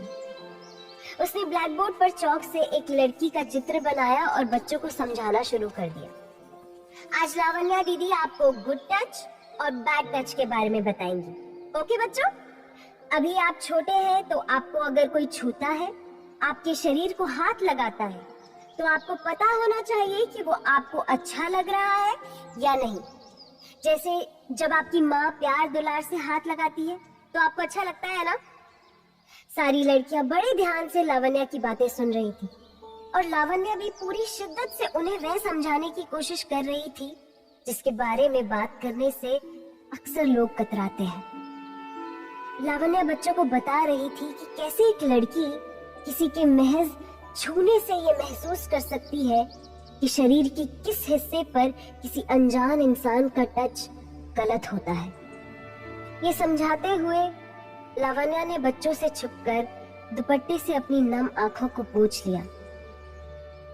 वहीं दूसरी तरफ राघव, जो अब आयशा को उस एक आखिरी जगह की तरफ ले जा रहा था, उसने अपने माथे से पसीना पोंछते हुए आयशा से पूछा, तुम सच में चली जाओगी? आयशा ने राघव को कहा कि वो धर्मशाला सिर्फ घूमने आई थी और उसे आयशा के लिए इतना इमोशनल होना नहीं चाहिए। आयशा की बात सुनकर राघव ने अपने हाथ के काले धागे को जोर से घुमाया और आयशा की तरफ देखकर गंभीर आवाज में कहा, सोचो अगर मैं तुम्हें जाने ही ना दूं तो कैसा हो? अगर तुम्हारी रूह हमेशा के लिए यही रह जाए, मेरे करीब कभी न जुदा होने वाली मोहब्बत बनकर। क्या आयशा राघव के इरादों को समझ पाएगी? किस चीज की इतनी बेचैनी से तलाश थी कार्तिक को, और क्या थी लावण्या की उदासी के पीछे की वजह? जानने के लिए सुनते रहिए इश्क की दीवानगी, बेवफाई के दर्द और फितूरी सनक में डूबी ये कहानी, सन की इश्क। जब इश्क में घुल जाता है साजिशों का रंग और वो कर जाता है जुनून और पागलपन की सारी हदें पार, वो इश्क बन जाता है सन की इश्क। कार्तिक लावण्या के साथ रिजॉर्ट पहुंचता है। लावण्या कार्तिक को बताती है कि वो एक स्कूल में लड़कियों को पढ़ाने का काम करती है। इंस्पेक्टर शिवानी राणा को गौरी की डेड बॉडी से हत्यारे के खिलाफ कोई सबूत नहीं मिलता। राघव धर्मशाला घूमने आई एक लड़की आयशा को एक आखिरी जगह ले जाने की बात करता है। अब आगे राघव ने जिस ढंग से आयशा को हमेशा के लिए अपने पास रोक लेने की बात कही, उसे सुनकर एक पल के लिए आयशा के रोंगटे खड़े हो गए। उसकी आवाज हल्की सी लड़खड़ा गई और उसने घबराते हुए पूछा, मतलब तुम कहना क्या चाहते हो राघव? और तुम इस तरह बात क्यों कर रहे हो? आयशा को इस तरह घबराया हुआ देखकर राघव ने हंसते हुए उसे जवाब दिया, अरे तुम तो डर गई आयशा, गलती मेरी है। कभी कभी ना मैं अजीब तरीके से बातें करने लगता हूँ। खैर वो सब छोड़ो, सामने देखो, कितनी खूबसूरत जगह है ना। यही वो आखिरी जगह है जहाँ मैं तुम्हें लेकर आना चाहता था। आयशा ने अपनी नजरें घुमाकर जैसे ही परी टिब्बा का वो नजारा देखा, उसके खून में सनसनी सी दौड़ गई। शाम का अंधेरा धीरे धीरे गहरा हो रहा था और परी टिब्बा के आधे जले पेड़ों की शाखाएं कुछ बेढंगी अजीबोगरीब आकृतियों की तरह दिख रही थी। आयशा ने राघव का हाथ पकड़कर जैसे ही परी टिब्बा की जमीन पर कदम रखा, वहां बिखरे हुए सूखे पत्तों की चरमराहट उस सन्नाटे में गूंजने लगी और तभी अचानक एक चील तीव्र गति से आयशा के कान के बेहद नजदीक से गुजर गई। घबराकर आयशा राघव के एकदम करीब आ गई और राघव ने उसे अपने सीने से लगा लिया। आयशा ने अपनी आंखें कसकर बंद करते हुए राघव से कहा, कैसी जगह लेकर आए हो तुम मुझे? मुझे नहीं रुकना, चलो ना राघव, हम वापस चलते हैं। लेकिन राघव ने आयशा की बात का कोई जवाब नहीं दिया। वो बस आंखें बंद करके आयशा के शरीर को अपनी बाहों में मदहोशी के साथ महसूस कर रहा था। एक लंबी सांस भरते हुए राघव ने बड़े ही नशीले अंदाज से कहा, आयशा जानती हो, तुम्हारी ये जो खुशबू है ना, वो मुझे तुम्हें हमेशा के लिए अपने करीब रखने पर मजबूर कर रही है। मुझे छोड़कर मत जाओ ना आयशा। आयशा राघव की बाहों से निकलकर दूर हट गई।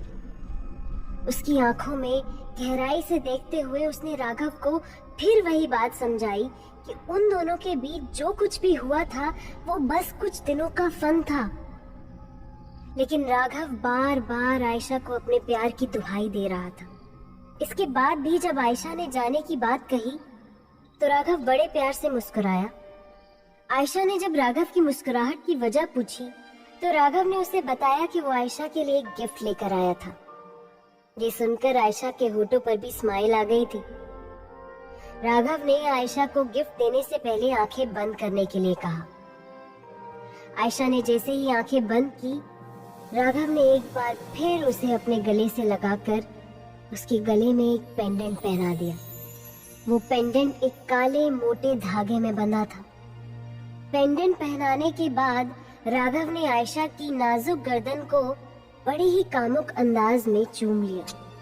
राघव की इस हरकत पर आयशा ने राघव को मजबूत पकड़ के साथ अपनी बाहों में भर लिया। वहीं कार्तिक के रिजॉर्ट में लावण्या स्कूल से लौटकर वापस आई और सीधा कार्तिक के रूम में पहुंच गई। कार्तिक के दरवाजे के बाहर से ही आवाज लगाते हुए बोली, बेटू कहाँ हो तुम? चलो कहीं घूमने चलते हैं ना, पूरा दिन कब निकल गया पता ही नहीं चला। कार्तिक के कमरे में कदम रखते वक्त जैसे ही लावण्या ने नजरें उठाकर देखा, उसे सामने अपने पापा कार्तिक से बात करते दिखाई दिए। लावण्या के पापा जगत सिंह नेगी। उनकी आंखों पर चश्मा था और सर पर बालों में हल्की सी सफेदी। साधारण सी पैंट शर्ट पहने जगत सिंह चेहरे से काफी गंभीर इंसान नजर आते थे। लावण्या को देखते ही उन्होंने कार्तिक से कहा, ये देखो कार्तिक, ये वक्त है इस लड़की के घर आने का। यहाँ शहर में कुछ दिनों से इतनी अजीब घटनाएं हो रही हैं और ये लड़की कुछ समझती ही नहीं है। अपने पापा की बात सुनकर लावण्या ने धीरे से कहा, लेकिन मैं तो बच्चों को पढ़ाने गई थी ना, मुझे अच्छा लगता है पापा। जगत सिंह ने गुस्से से लावण्या की तरफ देखा और उसे जवाब दिया, लेकिन मुझे अच्छा नहीं लगता।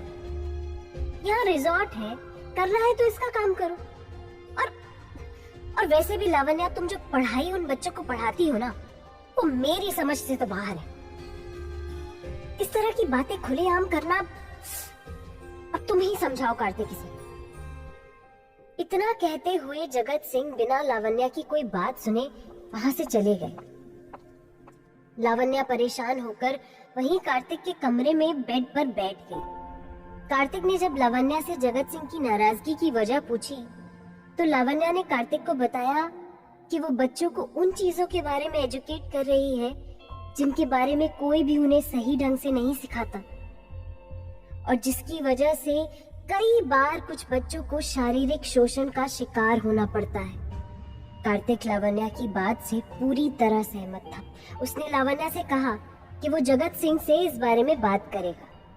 ये सुनकर लावण्या खुश हो गई और उसने कार्तिक से कहा, अच्छा ठीक है, अब तुम मेरे साथ चलो, मैं ना तुम्हें धर्मशाला की बेस्ट मैगी खिला कर लाती हूँ, और उसके साथ तुम्हारी वो अदरक वाली चाय भी। कार्तिक ने हंसते हुए उससे पूछा, लेकिन इस वक्त जगत अंकल नाराज नहीं होंगे? लावण्या ने कार्तिक के बालों में अपना हाथ फेर कर उन्हें बिखराते हुए शरारत से कहा, बेटू तुम हो ना मेरे साथ, तो मुझे किसी चीज की परवाह नहीं, अब चलो जल्दी। कार्तिक और लावण्या रिजॉर्ट से बाहर निकलकर लावण्या के बताए एक ढाबे की तरफ जा रहे थे। तभी रास्ते में एक बोर्ड पर परी टिब्बा लिखा देखकर कार्तिक ने लावण्या से उसके बारे में पूछा। जवाब में लावण्या ने कार्तिक को बताया कि वो एक सुनसान और डरावनी जगह थी जहाँ कोई जाने की हिम्मत नहीं करता था। उसी डरावनी और खतरनाक जगह पर इस वक्त राघव आयशा को अपने सीने से लगाए खड़ा था।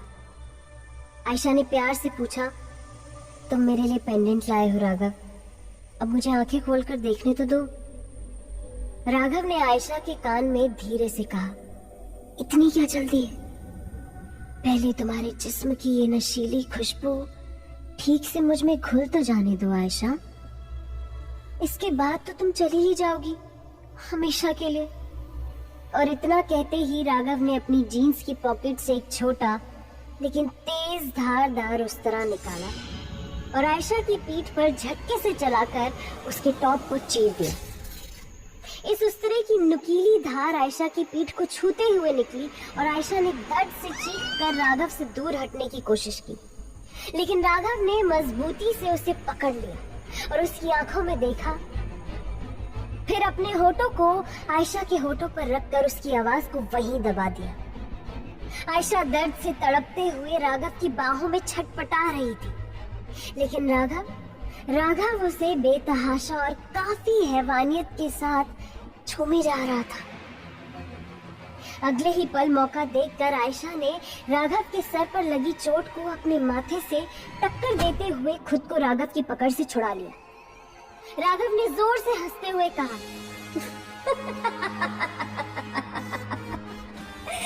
मुझे इस तरह का दर्द तकलीफ नहीं, सुकून देता है, सुकून। राघव की भयानक हंसी परी टिब्बा की ऊंची ऊंची पहाड़ियों से टकराकर गूंजने लगी। आयशा ने भागने की कोशिश की, लेकिन राघव ने लपक कर उसका पैर पकड़कर उसे झटके से जमीन पर गिरा दिया।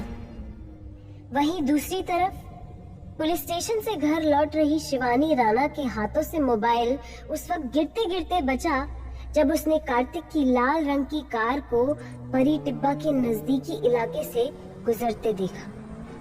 कार की स्पीड ज्यादा थी और इस वजह से शिवानी ठीक से कार के अंदर देख नहीं पाई।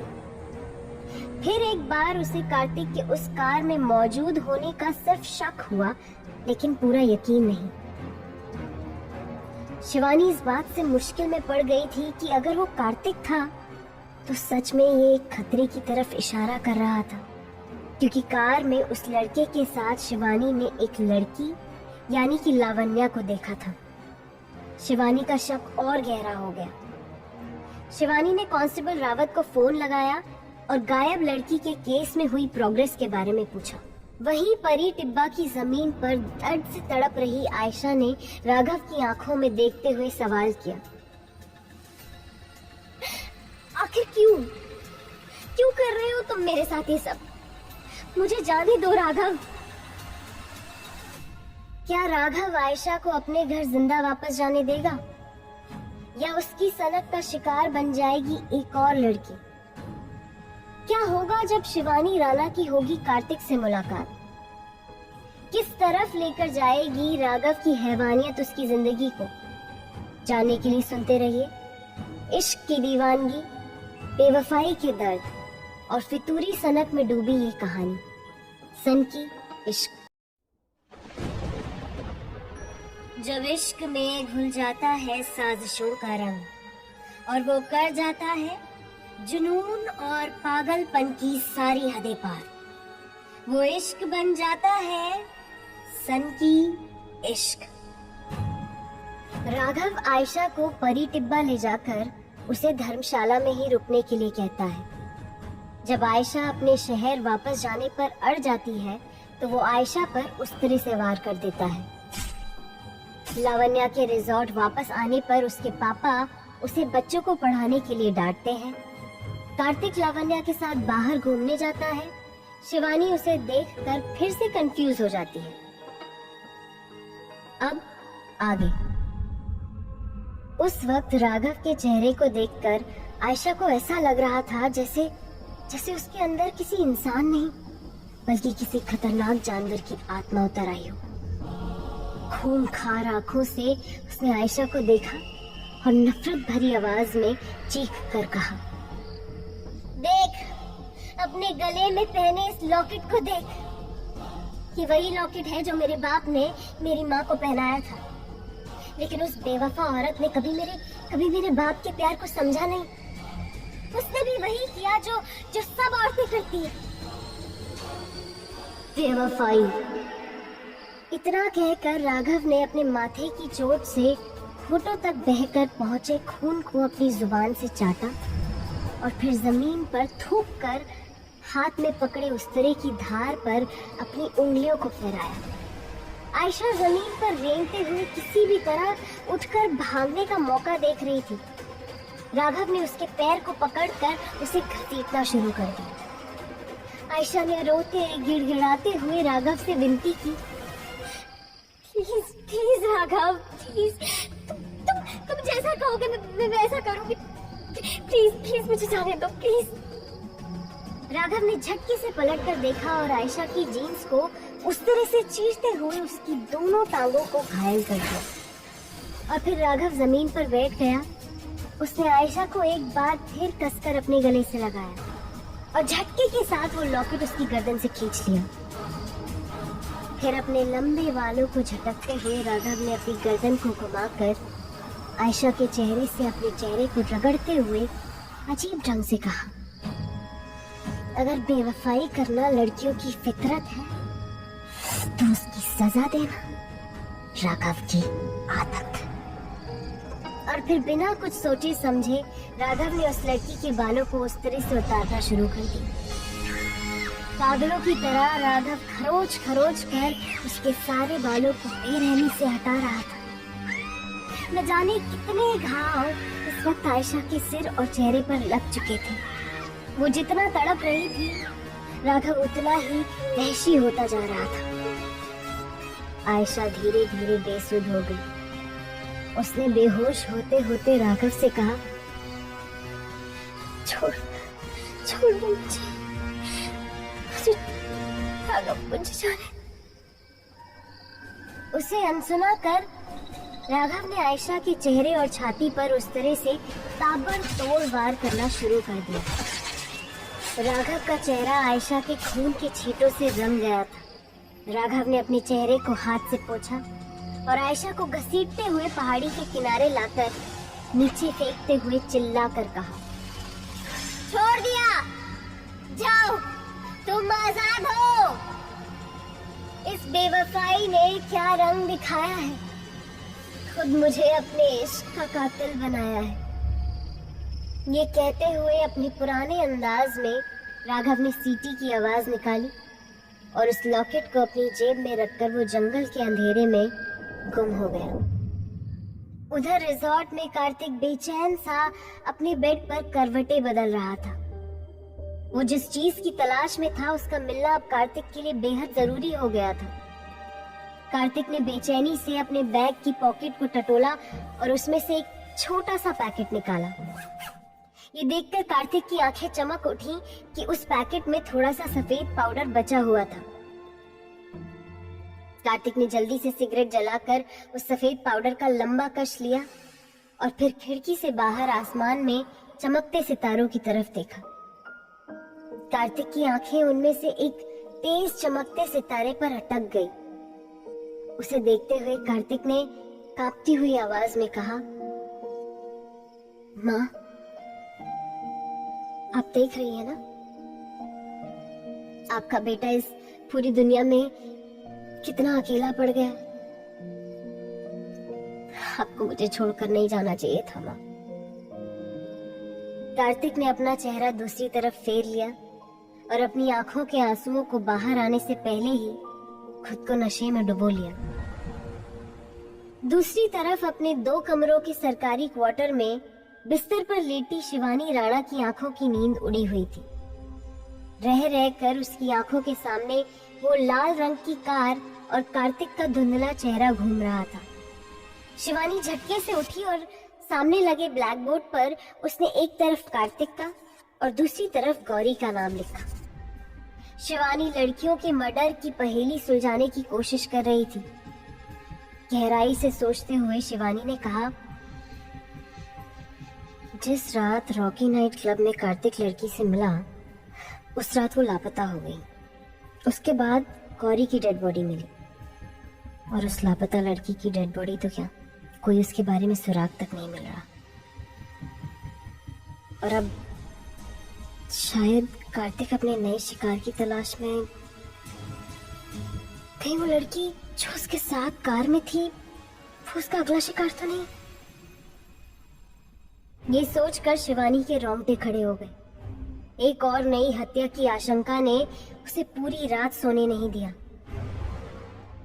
उधर जैसे ही सुबह का उजाला देवदार के ऊंचे ऊंचे पेड़ों की टहनियों से टकराया, लावण्या कार्तिक के पास पहुंच गई। लावण्या की आवाज सुनकर कार्तिक की नींद खुल गई। कार्तिक ने हड़बड़ाकर आधी जली सिगरेट को बेड के नीचे छुपा दिया। अगले ही पल लावण्या मुस्कुराते हुए कार्तिक के सामने खड़ी थी। कार्तिक को बेड पर देख लावण्या ने उसे डांटते हुए कहा, बेटू देखो, ये 10 बजे तक बिस्तर पर पड़े रहना ना यहाँ नहीं चलेगा। कार्तिक ने पलटकर दीवार पर लगी घड़ी की तरफ देखा और चौंक गया। 10 बज गए, लेकिन बाहर देखकर तो लग रहा है कि सुबह अभी हुई है। लावण्या ने हंसते हुए कार्तिक के पैरों से ब्लैंकेट खींच लिया और खिड़की के पर्दों को पूरी तरह से हटाकर कार्तिक से हंसते हुए कहा, बेटू ये तुम्हारा चंडीगढ़ नहीं है, धर्मशाला है। और हमारे यहाँ ना पहाड़ों में मौसम कभी भी बदल जाता है। सुबह से बारिश हो रही थी, इसलिए धूप जरा देर से निकलेगी। अभी जल्दी से उठकर बाहर रिसेप्शन एरिया में आ जाओ, पापा इंतजार कर रहे हैं। इतना कहकर लावण्या स्कूल जाने के लिए वहाँ से चली गई। कार्तिक तैयार होकर अपने कमरे से बाहर निकला। बाहर आते ही उसकी नजर रिजॉर्ट के स्विमिंग पूल में नहा रही एक खूबसूरत लड़की पर पड़ी। लड़की ने भी एक नजर मुस्कुराकर कार्तिक की तरफ देखा। शरारती नजरों के साथ देखता हुआ कार्तिक वहां से रिसेप्शन की तरफ चला गया, जहां लावण्या के पापा जगत सिंह उसका इंतजार कर रहे थे। कार्तिक को देखते ही उन्होंने सामने खड़े कुछ लोगों की तरफ इशारा करते हुए कहा, कार्तिक बेटा, ये कुछ टूरिस्ट गाइड्स हैं। हमारे रिजॉर्ट में रुकने वाले टूरिस्ट को घुमाने के लिए हमसे डील करने आए हैं। अब तुम यहाँ हो तो तुम ही बात कर लो इनसे। लेकिन कार्तिक का दिल तो जैसे उस पूल वाली लड़की की आंखों में अटक कर ही रह गया था। उसने लापरवाही से कहा, कैसी बात कर रहे हैं नेगी अंकल, अब तक आप ही सब कुछ संभालते आए हैं, तो आप ही देख लीजिए। मैं तो इस शहर में सुकून की तलाश में आया हूँ। ये बात करते वक्त भी कार्तिक की निगाहें पूल की तरफ ही थीं। जगत सिंह के साथ टूरिस्ट गाइड्स की डील करने की बात करके कार्तिक वापस स्विमिंग पूल के पास जा पहुंचा, लेकिन अब वो लड़की वहां नहीं थी। कार्तिक धीरे से मुस्कुराया और फिर सामने खिड़की के कांच में उसने अपने बालों को संवार कर अपनी डेनिम जैकेट को ठीक किया और रिजॉर्ट के बाहर की तरफ चल दिया। वहीं दूसरी तरफ राघव तेज कदमों से चलता हुआ कार्तिक के रिजॉर्ट तक पहुंच चुका था। गेट के बाहर लगे बड़े से बोर्ड पर उसने रिजॉर्ट का नाम पढ़ा, हॉलिडे इन रिजॉर्ट। रिजॉर्ट से बाहर निकल रहा कार्तिक और रिजॉर्ट के अंदर जल्दबाजी में चला जा रहा राघव एक दूसरे के सामने आ गए थे। कार्तिक ने अपनी आंखों पर लगा काला चश्मा हटाया और सर से पैर तक राघव को घूर कर देखते हुए कहा, ओहो ब्रो, ओ सॉरी, क्या नाम था तुम्हारा? राघव ने गुस्से से कार्तिक की तरफ देखा और अपने हाथ के काले धागे को घुमाते हुए जवाब दिया, राघव, अगली बार भूलना मत। कार्तिक ने हंसते हुए कहा, ओह हाँ Raghav, Raghav. By the way, तुम यहाँ क्या कर रहे हो? कहीं मेरी शिकायत करने तो नहीं आए ना? तुम्हारी इंफॉर्मेशन के लिए बता दूं, मैं यहाँ का मालिक हूँ। ये सुनते ही राघव ने अपने गुस्से को झूठी मुस्कुराहट के पीछे छुपा लिया। वो समझ गया था कि जिस काम के लिए वो वहाँ आया था उसमें कार्तिक उसकी मदद कर सकता था, और इसलिए अगले ही पल बड़ी ही शातिरता से उसने कहा, नहीं नहीं, कैसी बात कर रहे हो? मैं ऐसा कुछ नहीं करने आया था। मैं तो टूरिस्ट गाइड हूँ और अपने धंधे के लिए आपके रिजॉर्ट के टूरिस्ट को साइट विजिट ले जाने के लिए आया था। उधर पुलिस स्टेशन में इंस्पेक्टर शिवानी राणा की सुबह एक और बुरी खबर से शुरू हुई, जब रावत ने उसे बताया कि आयशा नाम की एक लड़की जो दिल्ली से धर्मशाला घूमने आई थी, वो बीती रात से गायब थी। आखिरी बार उसे एक लड़के के साथ कार में जाते हुए देखा गया था। क्या शिवानी आयशा की डेड बॉडी ढूंढ पाएगी? क्या सच में राघव कार्तिक के रिजॉर्ट में सिर्फ टूरिस्ट गाइड के नाते आया था, या फिर उसकी वजह कुछ और थी? क्या होगा जब आमने सामने आएंगे कार्तिक और शिवानी? जानने के लिए सुनते रहिए इश्क की दीवानगी, बेवफाई के दर्द और फितूरी सनक में डूबी ये कहानी, सन की इश्क। जब इश्क में घुल जाता है साजिशों का रंग और वो कर जाता है जुनून और पागलपन की सारी हदें पार, वो इश्क बन जाता है सन की इश्क। राघव बड़ी ही बेरहमी के साथ धर्मशाला घूमने आई एक लड़की आयशा का कत्ल कर देता है। कार्तिक को अपने लिए ड्रग्स की तलाश है। कार्तिक को लावण्या के साथ कार में देखकर शिवानी को शक होता है। राघव अपने लिए टूरिस्ट की तलाश में कार्तिक के रिजॉर्ट पहुंचता है, जहां उसकी मुलाकात कार्तिक से होती है। अब आगे। आयशा नाम की लड़की के लापता होने की खबर सुनकर शिवानी की रगों में खून खौलने लगा था। धर्मशाला शहर में लड़कियों के लगातार गायब होने और फिर उनका बेरहमी से कत्ल कर देने का सिलसिला रुक ही नहीं रहा था और ये इंस्पेक्टर शिवानी राणा के साथ साथ पुलिस डिपार्टमेंट के लिए भी एक बहुत बड़ी नाकामी साबित होती जा रही थी। इंस्पेक्टर शिवानी ने गंभीरता के साथ सोचते हुए कांस्टेबल विनोद रावत से कहा, ये मर्डरर जो कोई भी है रावत, बहुत शातिर इंसान है। अब तक जितनी भी लड़कियों की डेड बॉडी हमें मिली है, उनके पास से इस हत्यारे से जुड़ा ना कोई सबूत मिला है और ना ही कोई ऐसी चीज जिसके सहारे हम उस हत्यारे को पकड़ सके।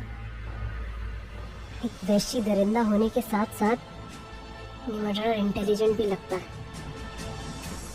शिवानी की बात सुनकर कांस्टेबल रावत भी सोच में पड़ गया।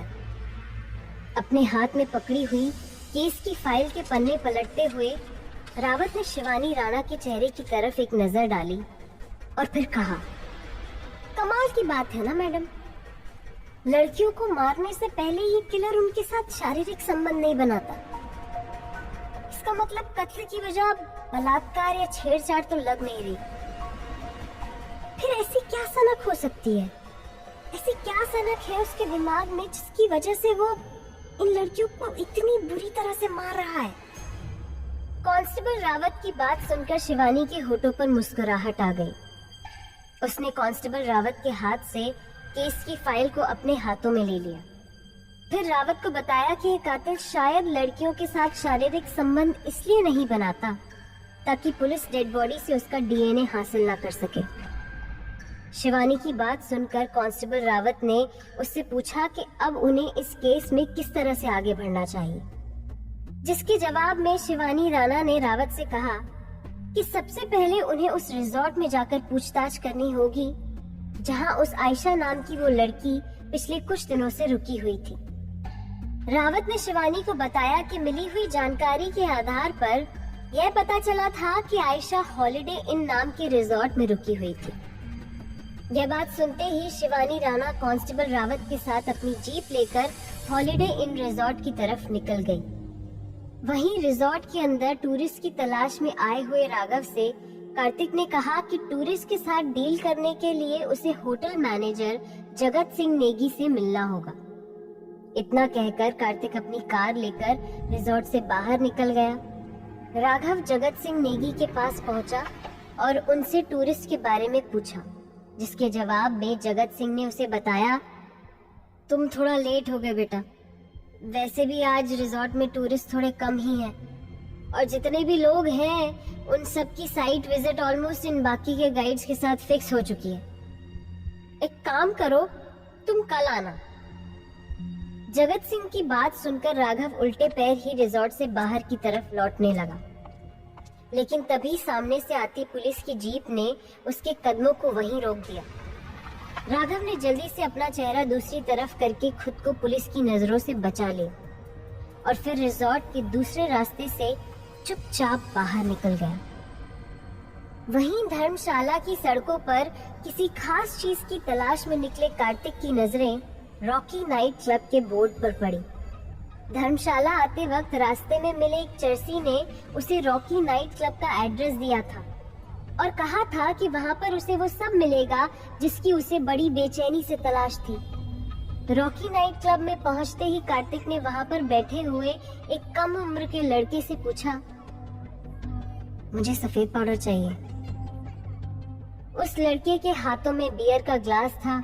नशे की हालत में उसने कार्तिक की तरफ हल्की सी नजर डाली और हंसते हुए पूछा, तेरे पास इतना पैसा कहाँ से आया रे? हाँ? साला तू कब से सफेद पाउडर खरीदने लगा?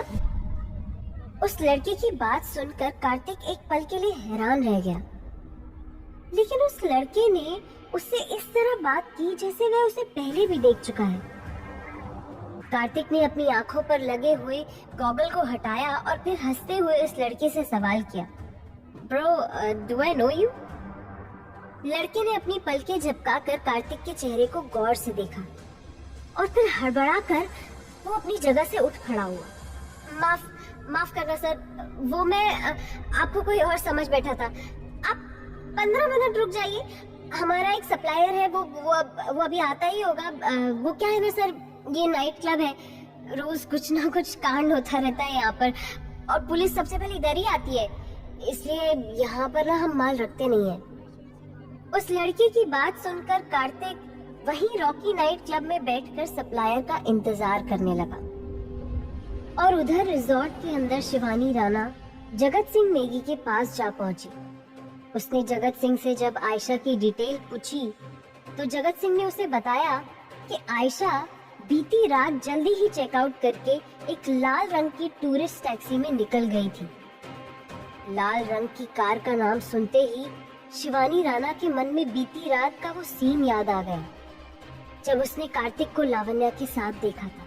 शिवानी राणा ने एक नजर आयशा के आधार कार्ड पर डालते हुए जगत सिंह नेगी से सवाल किया, आपको पता है पिछले 7 दिन से जो लड़की आपके रिजॉर्ट में रह रही थी अचानक गायब हो गई है। जगत सिंह जी, अगर आपके पास इस लड़की के बारे में और कोई जानकारी भी है तो प्लीज हमें बता दीजिए। इंस्पेक्टर शिवानी की बात सुनकर जगत सिंह हैरान रह गया। चेहरे पर हल्की सी परेशानी और चिंता के साथ उसने कहा, मुझे जो कुछ भी पता था मैडम, मैं आपको बता चुका हूँ। आयशा ने हमारे यहाँ से कल शाम ही चेकआउट कर दिया था। ये सुनकर कांस्टेबल रावत ने जगत सिंह से पूछा, शाम को?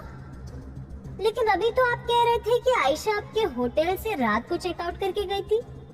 कांस्टेबल रावत के सवाल के जवाब में जगत सिंह ने उन्हें बताया, आप ठीक कह रहे हैं सर, दरअसल शाम को लगभग 6 बजे के आसपास वो होटल से निकली थी। मैंने पूछा भी था कि आप इतनी जल्दी क्यों जा रही हैं, तो उसने बताया धर्मशाला की कोई साइट विजिट करने के बाद वहीं से सीधा अपनी ट्रेन पकड़ने वाली थी। इंस्पेक्टर शिवानी ने कांस्टेबल रावत को वापस पुलिस स्टेशन चलने के लिए कहा और जगत सिंह से बोली कि अगर उन्हें किसी भी तरह की पूछताछ की जरूरत पड़ी तो अगली बार जगत सिंह को पुलिस स्टेशन बुलाया जाएगा। वहीं रॉकी नाइट क्लब में ड्रग सप्लायर का इंतजार कर रहे कार्तिक को पता चला कि किसी पर्सनल वजह से वो नहीं आ पाएगा। लेकिन नाइट क्लब में बैठे उस लड़के ने कार्तिक से कहा कि वो चाहे तो उसे वो सफेद पाउडर सीधा उसके पास डिलीवर करवा दिया जाएगा। ये सुनकर कार्तिक नाइट क्लब से बाहर निकला और जैसे ही अपनी कार स्टार्ट की, उसकी कार की विंडो पर किसी ने खटखटाया। ये देखकर कार्तिक के होठों पर शरारती मुस्कुराहट आ गई। नॉक करने वाला शख्स कोई और नहीं बल्कि वही लड़की थी जिसे कार्तिक ने रिजॉर्ट में पूल पर नहाते हुए देखा था। लड़की ने कार्तिक की आंखों में प्यार से देखते हुए पूछा, मुझे लिफ्ट मिलेगी? कार्तिक ने झट से अपनी कार का गेट खोला और उस लड़की को अंदर आने का इशारा किया। लड़की ने अंदर आकर अपना हाथ कार्तिक की तरफ बढ़ाते हुए अपना इंट्रोडक्शन दिया। Hi, I am Isha from Mumbai. Kartik ने लड़की के हाथ को अपने हाथों में थामा और फिर उसके हाथ पर किस करते हुए कहा, कार्तिक शर्मा, वैसे मैं जान सकता हूँ कि तुम मेरा पीछा क्यों कर रही हो? कार्तिक और ईशा एक दूसरे से बातें करने में बिजी हो गए। दूसरी तरफ राघव पुलिस की नजरों से खुद को बचाकर सीधा अपने घर पहुंच चुका था। बिस्तर पर बैठे आंखें बंद करके वो किसी से बातें कर रहा था। क्यों आई है तू मुझसे मिलने? तू जानती है ना मुझे तेरी शक्ल से भी नफरत है। जा यहाँ से, तेरी कहानी खत्म। इतना कहकर राघव ने सामने की दीवार पर लगी आयशा की फोटो पर काले धागे से क्रॉस बना दिया। वहीं राघव के ठीक बाजू में खून से तरबतर आयशा चुपचाप खड़ी थी, ठीक उसी हालत में जिसमें उसने अपनी आखिरी सांस ली थी। क्या रुकेगा सिलसिला लड़कियों की मौत का? आयशा के केस की तहकीकात शिवानी के सामने किस तरह के हैरान कर देने वाले सच लेकर आई? जानने के लिए सुनते रहिए इश्क की दीवानगी, बेवफाई के दर्द और फितूरी सनक में डूबी ये कहानी, सन की इश्क।